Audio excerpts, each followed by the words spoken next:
Alright. I think we're already live. I'm not sure. It's going to be hard for me to check. Let us know when we're live. We ain't got no black screen or nothing because I have this on my screen. I need a second. You are live. All right, what's going on, everybody? Welcome to a fun stream. We're going to do a mock draft. Me and Eric are going to make picks. I gotta get the stream up on my phone because basically my whole entire computer screen is being used to record because I'm gonna have the picks over here and I got Eric over here. So I just set this up real quick. Probably gonna be like a 30-minute stream. We're just gonna go through the picks, give a little bit of reasoning as to why. Gonna try and make each pick in 1 to 2 minutes, and that's going to be the stream for today. So thank you guys for tuning in. Let's get right to it. I am going to be odds. Eric is going to be evens. That's how we're doing this. There's no trades. In the future, we will do a stream where we have trades. I have to figure out that, and I'll spend more time setting this up. I decided to do this like literally 45 minutes ago, or like an hour ago, so I wasn't set up or ready to go, but this should be fun. So anyway, let's hop straight into it. I am odds. This is going to be not necessarily who we think each team is going to take. This is going to be who we would take for each team. So with the number one pick, I'm going to have to figure out how to do this. I'm going to go with, I'll just do it like this. I'm going to go with Anthony Edwards. I think that's an obvious pick. He's a questionable fit with D'Angelo Russell and their lack of shooting, but he's the most talented player in this draft. If this was a trade version, I would definitely look to trade down or trade out. But since it's not, if they do end up keeping this pick, I think they should go with Anthony Edwards. So then, second overall pick, Eric, who do you think the Golden State Warriors should take? I don't think they're going to do this in real life, but I think Wiseman is the perfect pick for them, so I would pick I would pick Wiseman. Yeah, there was Eric just told me there was a blurb that came out today that the Golden State Warriors are going for a home run pick. I feel like James Wiseman is a home run pick, and he's a fit for what they need. They need a big man, and they could use a young guy like him, a rim protector.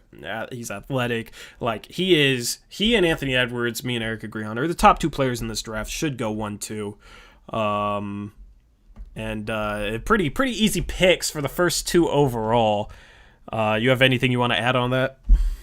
No, I just think I think there's a lot of theatrics by Minnesota and Golden State going on right now, trying to get the value of those picks higher and to try and play games with each other to see what prospects the other team likes and if they can maneuver some way to get the person the other team wants or make them have to trade or something.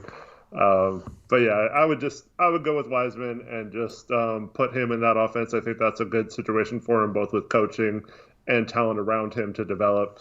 And I think he would come in and be better than what Looney provides for them right away. Yeah. I just like the fit there.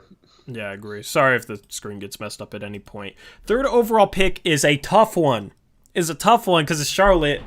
Realistically, I think if you had to predict who they were going to take, go ahead. So real quick, yeah, I don't know if you said this or not, but we're doing who we would pick, not who we think. I is did going to say be that okay. Because I feel like they would go with LaMelo. You know, he has a lot of draft hype, but I'm not a LaMelo fan. With this pick, I am going to go with a Okongwu. They need like a big going forward. I think Okongwu and PJ Washington are actually a very interesting fit together going forward long term. I do like PJ Washington's game. Okongwu's kind of a safe pick, but you know, it was between him and Toppin for me. I think Okongwu makes sense here for Charlotte. Just because, let me clarify. I think he makes more sense than Toppin because PJ Washington is more of a power forward. I don't like the fit between PJ Washington and Obi Toppin in the front court going forward. I like the fit better with Okongwu and Washington going forward. That was kind of the tiebreaker for me. Yep, good pick. All right, so the Bulls at 4. This is super tough for me because I feel like they're okay at guard with drafting White last year, and they have Levine. And I feel like they've drafted bigs in the two drafts before that in Markkanen and Wendell Carter Jr. So I'm going to kind of do something I don't normally do and go for need, and they kind of need some wings. So I'm going to go with Avdia. Avdia, yeah, interesting fit because we got our big boards, but you gotta try and find players that fit. So it's gonna be a little different order than our big boards. Avdia does make sense as a wing for them. Is kind of just a home run guy. They need as many like home run guys as possible so they can actually hit and finally find a star there. Zach LaVine, some say he's a star, but he's not. There's questions whether his style of play is conducive to winning. Avdia can play make a little bit, and Kobe White is kind of a score first guard. If he's their point guard of the future, he would probably need another playmaker next to him. So I do like that Avdia fit. For Cleveland, number 5, the trade version is going to be fun because if I was Cleveland number 5, I would probably look to move this pick. There's a lot of good guards here. I'm going to go with Obi Toppin, though, at this point. I do like his upside. Cleveland needs high upside guys going forward, and Toppin is a bit older than the other prospects around here, but, Kevin Love isn't a part of their future, so I think Obi Toppin makes some sense. They don't really have any good defensive guys. Their backcourt is very poor defensively. Toppin isn't a great defender, but, it's just kind of a mess. They just need to add talent and upside long term, so I'm going with Toppin for them. Yep. At 6, Atlanta, I'm going to go with LaMelo Ball. Oh, yeah? I think him and Trae Young would be really interesting as a backcourt. Are you memeing, or is that who you would honestly take if you're their GM? I would probably take Hayes over Ball. Obviously, I have Ball way lower, but I don't think... It's who you would take. Who you would take. But if I was... in a no-trade draft, thinking about it from the perspective of Detroit and New York sitting there at 7 and 8, just hoping and praying at this point that Atlanta does not take LaMelo Ball, I would just take him because I know those teams would be craving him and wanting they'd be willing to probably give up something to go up. So I'd probably just take him in hopes that one of those teams do it, even though it's a non-trade draft. Okay. I kind of follow the logic. I kind of don't. But all right, that's completely fine. Number 7 with Detroit, I'm going to go with a bit of a surprise pick, but if I was them and this was the draft board at this point, I would actually go with Kira Lewis Jr. I'm very high on him. We haven't put out his draft profile out yet, so I'm, not going to spoil too much, but I am extremely high on Kira Lewis Jr. I don't want to spoil that draft profile, but he's like my draft sleeper, my main draft sleeper. And Detroit needs like a point guard of the future. They got Derrick Rose right now. They need a point guard of the future. Kira Lewis has, I think, a far higher upside than people realize. Him and Christian Wood going forward would be a good start of a rebuild. So I would go with Kira Lewis Jr. right here. Yeah, good pick. And then the Knicks at 8. This, to me, would come down to Killian Hayes or Tyrese Halliburton. And if I was the Knicks, I would maybe have cold feet about taking another point guard from France. So I would go Tyrese Halliburton and hope that he becomes one of our go-to scorers and all that. Yeah. New York fans, I feel like, don't want another international guard. Like a Killian Hayes. I feel like that would just be another Frank Ntilikina to them, so don't blame your logic there. Number 9 with Washington. This is an interesting pick. I mean, their roster's kind of a mess. They're stuck with like a backcourt that's kind of ready to win now, depending on how John Wall comes back, but the rest of their roster isn't that good, and it's filled with a bunch of young players. They do have a lot of decent young players in the front court. I think they need to start looking for their John Wall replacement or their Bradley Beal replacement or whatever. So I think Killian Hayes does make sense here. They just don't have a good young guard, young point guard, shooting guard, combo guard, whatever you want to call them. They don't have a young guard going forward, and I feel like Killian Hayes at this point in the draft would be the best player left on the board and would make sense for them going forward. Phoenix is pissed about the previous 4 picks because they're looking point guard. So now what? Yeah, this one's tough because I feel like I've seen a lot of mock drafts where Phoenix takes a wing, but I feel like they don't really need a wing. I feel like they need a power forward. So, you know what? I might just say screw it and take Poku. Yeah, I was feeling you would go that route. I'm not surprised by that. Oh, his name's long. Maybe I'm just gonna take out the A. The A is unnecessary. There we go. Poku, I like Poku there, just a long-term upside type of play. You know, the thing is, Poku, I think his best position long-term will be center, and you got Ayton there, but maybe it's something where you move off Ayton at some point and you run with Poku, who could end up being a better defender than Ayton if he pans out. That's interesting there. I don't like Poku really as a power forward, but there's really no power forwards that are worth taking with the 10th overall pick, I feel like, so that's a tough spot. Number 11. Number 11 is San Antonio. This one's a tough one for me. I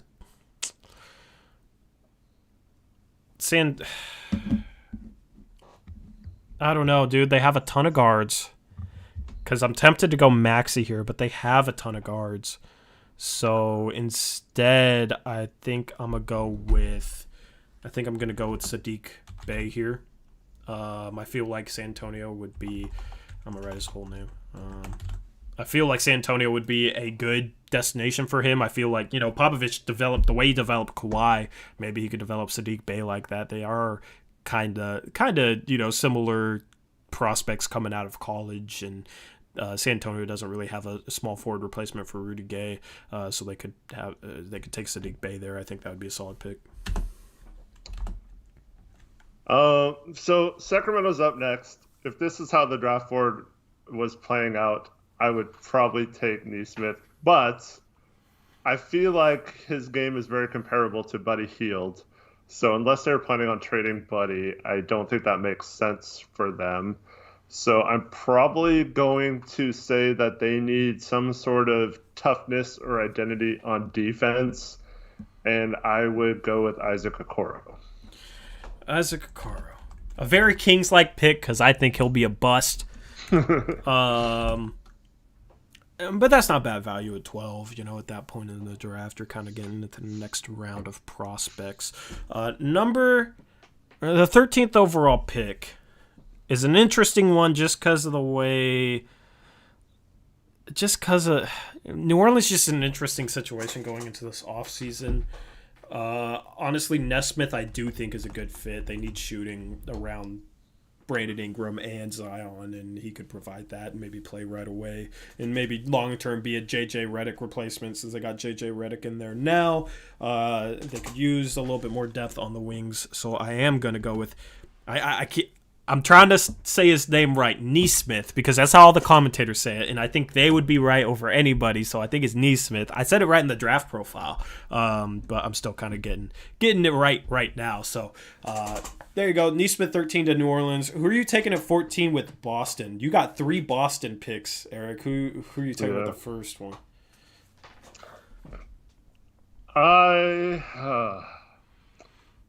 So Boston hates how this draft has gone so far. I think I would take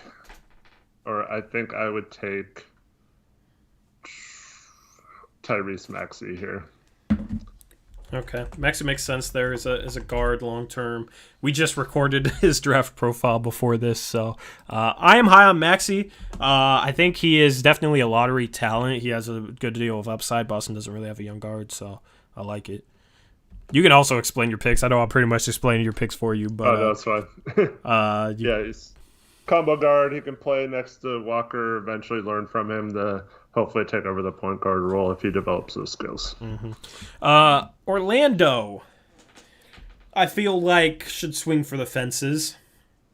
So a swing for the fences type of pick would be Jaden McDaniels, I think. Long term, if they could get Jonathan Isaac healthy, I like the forward combination of Jonathan Isaac and Jaden McDaniels. If McDaniels pans out, I'm higher on McDaniels than Eric is. I just like his long term upside, and Orlando doesn't really have a positional need to look at in the draft. They can kind of just go with best player available or a home run pick or whatever they want. And I would honestly take Jaden McDaniels here if I was them. Here you go. You got Portland. What are you doing with Portland with your guys? Neesmith off the board. Saddiq Bey's off the board. My top 3 guys I'm hoping that fall to Portland are all off the board. I feel like that's pretty likely. So,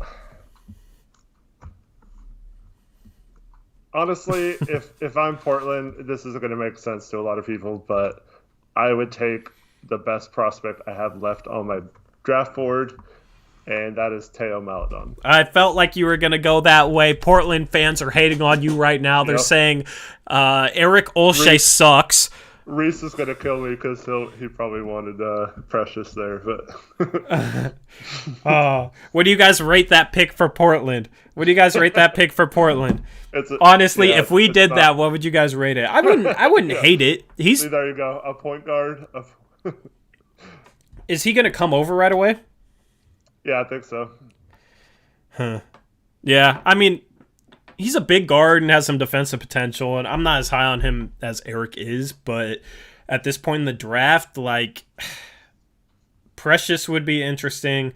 There's really no other forwards that are worth taking. Maybe Patrick Williams, but I'm not high on him at all.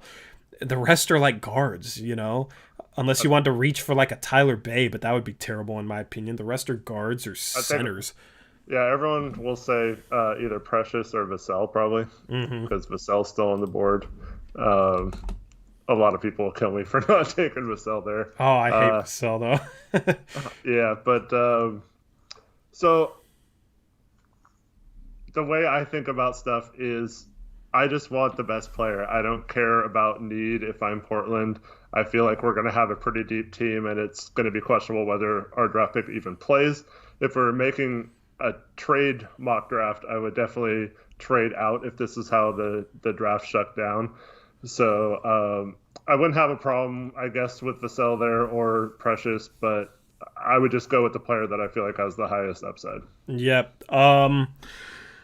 At 17, I'm debating someone, but it really wouldn't make a ton of sense. But I don't know. Given who they took first. Actually, you know what? At this point in the draft, I'm a make a bold, kind of an upside pick, a guy who doesn't have to play right away. I'm gonna go with RJ Hampton here. They don't really have like a long-term point guard prospect behind D'Angelo Russell. They don't really need one. D'Angelo Russell is young, but RJ Hampton could maybe develop into like a third guard, first guard off the bench, sixth man type of player. I feel like his game fits that role. The other guy I was debating is more. Just doesn't really make sense considering they already drafted Edwards. If they moved down from number one and didn't take Edwards and took a player at a different position, I would have taken someone else. But since I have them taking Edwards, I'm going to roll with Hampton here. All right. Dallas, I think, would be very happy that Vassell's still on the board and would take him. They need some wing defenders, surround, two questionable defenders in Porzingis and Luka Doncic with some really solid perimeter defensive guys, and I would take Vassell here. Vassell at 18, I think, would be decent value. I don't really like his game. People talk about him like he's a top 10 pick, and that just boggles my mind. I'm not high on him. After the lottery, though, it's decent value. If Portland took him at 16, I wouldn't hate it. He's just not a lottery pick like people are hyping him up to be. Number 19, I am going to go with... Honestly, Brooklyn could use a forward that plays right away. And you still got Precious on the board. I think Precious would make a ton of sense here to Brooklyn. He's not the highest player just on my overall big board at this point in the draft, but I feel like he makes sense for Brooklyn. I feel like he might be able to provide limited production right away, and they kind of need some forward depth, especially the power forward position, so I have them going with Precious. All right. It's hard to tell who's still available.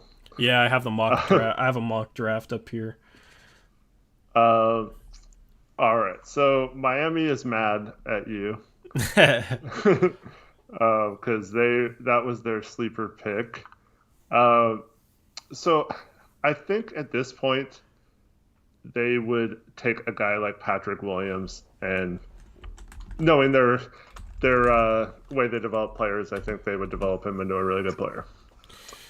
Alrighty. Number 21, I'm going to take a guy who's been at the top of my big board for the past few picks, but just didn't really make sense for those teams. That is Jahmi'us Ramsey.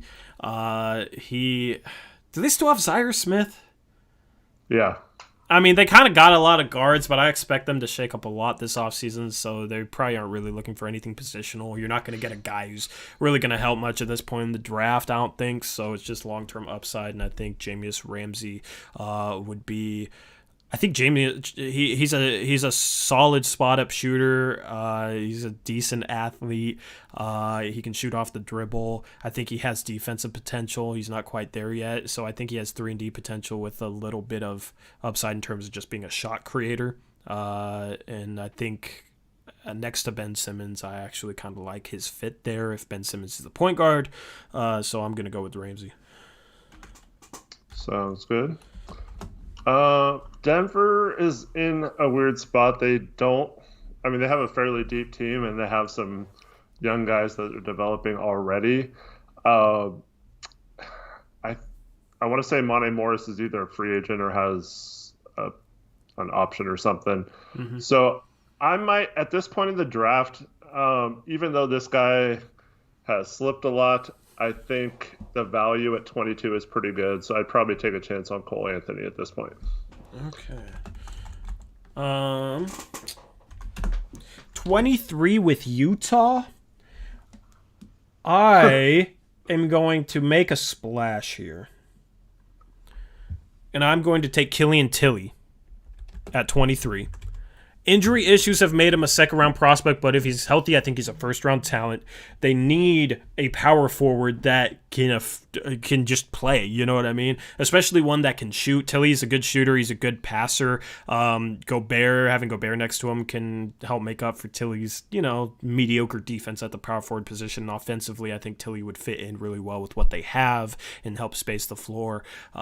This is kind of a risky pick, but at this point in the draft, anything goes, and I really like Tilly's fit on Utah, so I have them going with my guy, with my Zag, going with Tilly.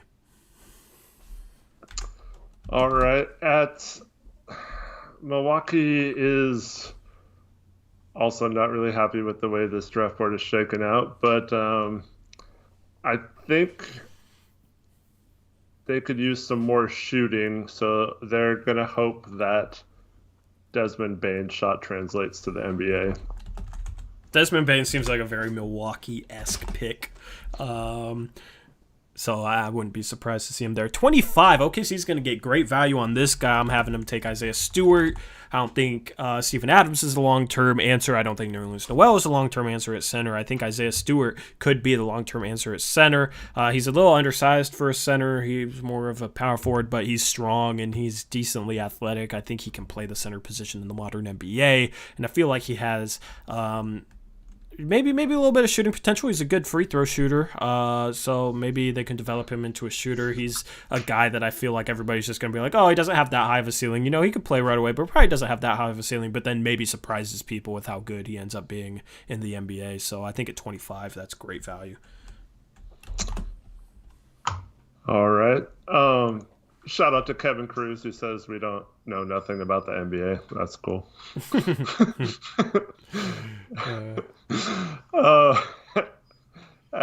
We're not even really talking the NBA. We're talking draft prospects, bro. Come on, kid.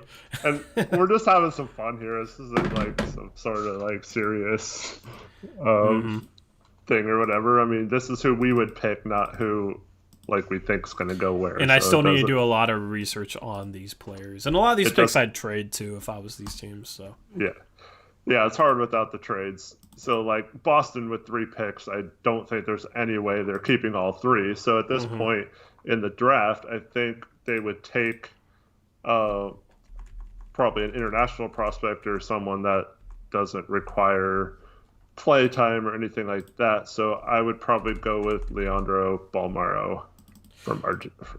From wherever the hell he's from. He's Argentinian, Is he? but he played in Spain last year. Yeah. Yeah, I like that pick. They need to stash somebody, so I like Balmero there at 26. I think that's solid. 27, you got the Knicks. And I got to look at my draft board right here and see what is left.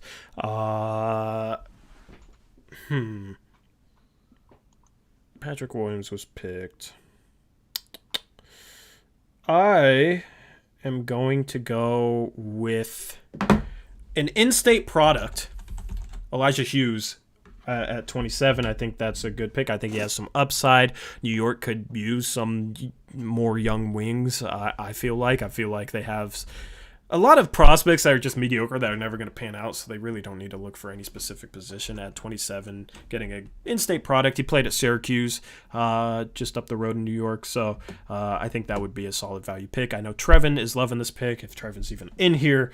Yeah, he is. He says 2 love for him. I mean, yeah. I have him higher on my big board, this is just a mock draft, so things are going to be a little different, I'm looking at fit a little bit more, but yeah, so I have them taking Hughes. I think sticking with the in-state theme, the Lakers are going to go with Tyrell Terry from Stanford and hope that he has some upside there. I know there's a lot of people that are high on him, and I haven't really watched him, but so I can't even really give an opinion. But at 28, just given where he's mocked, that would be pretty good value. 29, my last pick, it's Toronto, and at this point in the draft, I haven't done enough research on second round prospects to really reach on any of them here. I'll probably fall in love with someone. There is a really good player left on the board, I think, that should probably be like a borderline top 20 pick, and he hasn't been taken yet. That is Jalen Smith from Maryland. I think at 29, that'd be good value for Toronto. And given what they did with Pascal Siakam, maybe he could end up being like one of those late first-round picks that Toronto's able to work magic with. He can shoot the ball. He's decently athletic. He's a big guy. He doesn't move like Siakam. I'm not saying he will become Siakam, but I could see him. His ceiling is definitely a starting big, I feel like, a starting power forward. I feel like he's a bit underrated in this draft. Yep. It's a pretty good pick at 29. And then at 30, Boston's third pick. So I've already taken a point guard, I think, or I've taken basically 2 combo guards. So right here, it would probably be, even though I don't like Josh Green at all, but he'd probably be in consideration for this pick. But at the same time, I'd probably go more of a big man. Okay. And I'm going to go with Xavier Tillman from Michigan State. Just get a guy who can come in and play right away. Not going to have like a huge ceiling, but someone who's going to be solid and that can give me minutes pretty much right away. Yep. All right, so that concludes our mock draft. I'm putting Eric's picks in red, and mine are going to be in black. I want to know, once I'm done highlighting this, I want to know who you guys think did the better job picking players. I'm curious to see where opinion lies. Well, I'm gonna get killed for my Portland pick. Don't overvalue the Portland pick. That's 1 out of 30 picks. All right. And honestly, anybody killing Eric for the Portland pick, you gotta say who you'd rather pick. Really, the only guy I feel like you could have a legitimate argument for is Precious. But I mean, I'm not super high on Precious. I don't blame Eric for taking Maladon. And especially, here's the thing. If they trade Anthony, there's no reason not to take a guard. If they make a swing and somebody wants Anthony in a trade package, having a guy like Maladon might make it easier to move on from Anthony. Olshey wouldn't do that, but if I was the GM, I wouldn't shy away necessarily from a guard. Portland has a lot of good young players at every position. You know what I mean? So just take best player available. Things are fluid. They could end up trading prospects. I don't hate that pick from Eric at all. So anyway, Eric's picks are in red, mine are in blue. Mine are in black. Who do you guys think did the better job picking players? 29, Torrey because 27. Yeah, I knew you would say that, Trevin. You have all my guys, so you did. I screwed you over. Good. No, you didn't screw me over. I mean, I could have taken those guys as high as I would have taken them, but yeah. Mm-hmm. It's just funny because like I took guys that like I am high on, like Kira Lewis at 7, Killian Hayes at 9, Jaden McDaniels I'm higher on than you, so I took him up there. I'm higher on Ramsey, Tilly, Stewart, Hughes, but I also took both of your guys that are your little sleepers right here. With Bay and Nesmith. So that's the thing, like big board wise, Bay and Nesmith are higher on Eric's big board, but they might not make sense from a fit perspective for like a New York or a Phoenix. So it's interesting to go through the draft and see just how that differs. Yeah. We'll do another stream with trades, which will be interesting. I don't know how we're gonna sort that out. It'll need like more time to just figure out like, okay, how exactly we're gonna do this. Like Eric has to approve of the trade I make either with like a team he's controlling or whatnot. I don't know. It'd be a little bit different, probably a lot longer, but it'd be fun to do a trade version as well. So anyway, that is our mock draft, and let me switch it over here. And now we are back to normal. Draft process will be interesting just to see some players' stocks are going to rise and fall. Tyler Hero was I feel like a month before the draft last year was considered like a late first, and then he rose to 13. So you'll have some players like that'll rise. Desmond Bain is rising right now. Kira Lewis is rising. I have him higher than what he's being mocked right now, though. I have him. I took him 7th with Detroit. I feel like that might be what people would consider my most questionable pick, but I love Kira Lewis's game. So, see, I'm hoping that Vassell still is high because I want a team to take him in the top 10. Same with like Patrick Williams. I want someone in the like 11 to 14 range to take him over one of my guys. so that one of those three fall. I feel like that at least one of those guys will be taken higher than they did in our draft because we don't really like those guys. LaMelo will definitely go in the top 3 in the real draft. But yeah, you had LaMelo going 6. I feel like that's not that far-fetched, you know. It's not that much of a fall. Real quick, Delano. So would you have doubts about taking another French point guard? He's a Knicks fan, so. Oh, is he? Yeah. I don't know if you were here for that. I know you came kind of late, but at the Knicks pick, I mentioned that they might have trauma from picking Frank. And, he wants Hayes, though. I mean, they are completely different players. I know. I really like the casual Knicks fans would be like, "Oh, another French point guard." Like, yeah. This draft will be interesting. I'm excited for it. We really don't even have much to talk about. That's the thing. That's why I did this today, because I was telling Westbrook last night, Russell Westbrook. I was telling him last night, I was like, I don't know what we're going to name this stream. Last stream, we had Daryl Morey get fired, and then everybody was comparing Olshey and Daryl Morey, so we were able to talk about that for 40 minutes. That provided us content, but there's really been nothing that happened between last Thursday and today, so I was struggling until like an hour before we went live to even think of something for a stream, and mock draft, why not? So enjoy this. Shervin throws in, he says, Eric, you don't think McDaniels has the physical tools to become an all-star if he hits the ceiling? I definitely think he has one of the most craziest boomer bust potentials in this draft. So I definitely think he has a really high ceiling. I don't know. I just don't like players that disappear often. And in several games that I watch from Washington, Isaiah Stewart really pop for me, but McDaniels he'd have a good game and then he wouldn't, I couldn't even tell he was on the court for a couple of games in a row, and that kind of bugs me with prospects. But if you get him to buy in 100% of the time, get him to buy in 100% of the time, he's a top 8 prospect. You know what I mean? Like, it's not that simple with guys in that mid-teens range where it's like, oh, if you just got him to just mentally be locked in all the time, they'd be a lot better.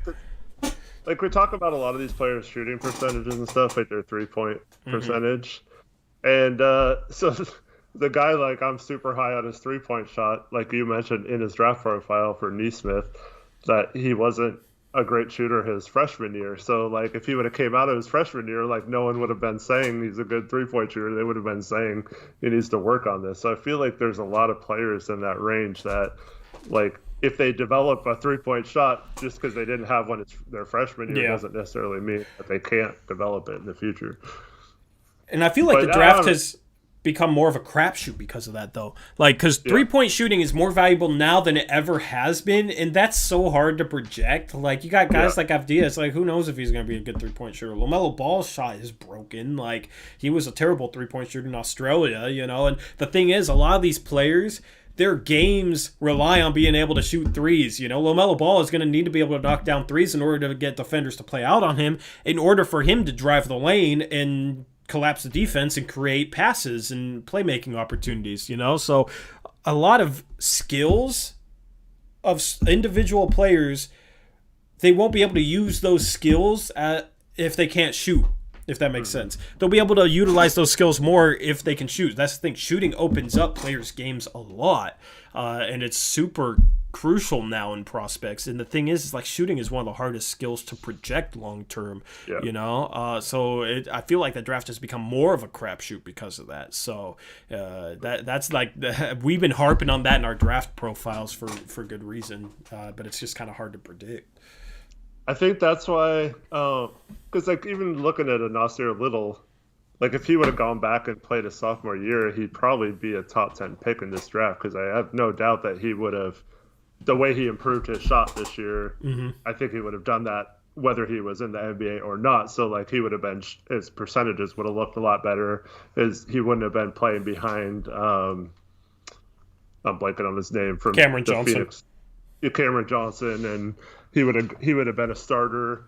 And Cole Anthony got hurt, so like he would have been the main guy on that team that really underachieved this year. So, but like in this draft, I'm really high on guys like Halliburton, Bey, Neesmith, all went back for their sophomore year and really, really showed a huge improvement between their freshman to sophomore year. And that's something that I can look at and tangibly say these guys obviously were in the gym working on their game, and who knows if they'll ever be better than what they showed, but like at least I know those guys are going to put in the work to try and get better and stuff like that, because it already showed in college. Whereas the guys who are freshmen, it's a complete crapshoot. You don't know if they are who they were this year or if they're working on their weaknesses. You took a guy named RJ, I think you took RJ Hampton at 17, who he was also one of those guys who had horrible shooting percentages this year. But I've seen some videos of him that it looks like he really improved his shot mechanics, and it looks a lot more smoother, and he seems to be a lights out shooter now. He also had a hip injury, so it's like hard to know with some of these guys if it's just their situation as a freshman. Like you never know. Like the guy I just mentioned, Nasir Little, he was forced into a role that he wasn't accustomed to at North Carolina. He was used to being the main ball handler and being the main guy his whole life. And then you go to a team where you're coming off the bench and you're basically told to be a spot-up 3-point shooter, and he's never had to do that. So how long does it take to develop those skills or to have that translate to the NBA? It's hard to know. Yep. We will have continued draft coverage up until the draft, and then we'll have our draft stream. We will stream the draft live, all 60 picks. Where's Discord glitching out? Anyway, we'll stream all 60 picks. I'm really excited for some of the graphical things I'm going to try with that. It should be a really good stream. I don't know if it'll be on the main Blazers Uprise channel, or it might be over on NBA Uprise. If you haven't subscribed to NBA Uprise, go subscribe to that. I'm not sure if there's a link in the description. You can just search NBA Uprise on YouTube. For those of you who want to play Among Us, we will probably be starting that up in like 5 to 10 minutes. I have to uninstall and reinstall Discord because Discord's glitching out. So just give me like 5 to 10 minutes, and I'll post the code in that Discord. So if you want to come play Among Us with us, then hop in there, man. I'm ready to play. So anyway, that wraps up the stream. Short, action-packed stream. Enjoyed it. Thank you guys for watching. A mailbag, I just dropped it over on the main channel, so if you want some more content, I answered some questions over there, so go check that out as well. And we'll drop a few more draft profiles this week. That's the plan. 2 came out yesterday too, if you didn't see them. Yep, we dropped a Neesmith draft profile and a Kongwu draft profile yesterday, so I'm trying to get those out pretty regularly. So anyway, thank you guys for watching. Hope you guys have a good rest of your night, good rest of your week. We'll be live again on Thursday over here on Blazers Uprise Live. Until next time, thank you guys. As always, peace out. Go Blazers.